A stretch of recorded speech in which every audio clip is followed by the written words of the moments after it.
Tan Sri Razaruddin Hussain lahir 15 Mac tahun 1963, Dengkil, Selangor ialah pegawai kanan polis diraja Malaysia yang kini menjawat jawatan sebagai Ketua Polis Negara ke-14 sejak 23 Jun tahun 2023.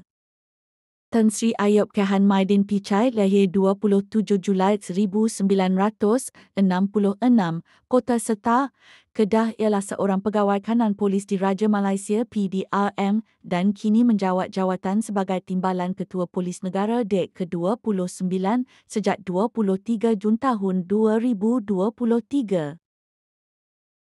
Mok Khalid Ismail ialah seorang pegawai kanan polis diraja Malaysia PDRM yang kini menjawat jawatan Pengarah Cawangan Khas Bukit Aman.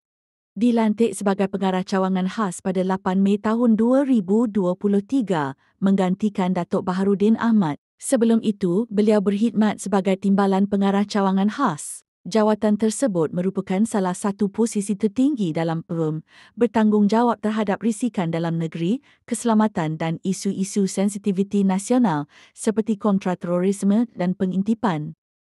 Azmi bin Abu Kasim Datuk Sri ialah seorang pegawai kanan polis diraja Malaysia PDRM yang berpengalaman luas, latar belakang awal dan pendidikan. Beliau memulakan kerjaya sebagai Inspektor Latihan di Pulapur pada April 1987.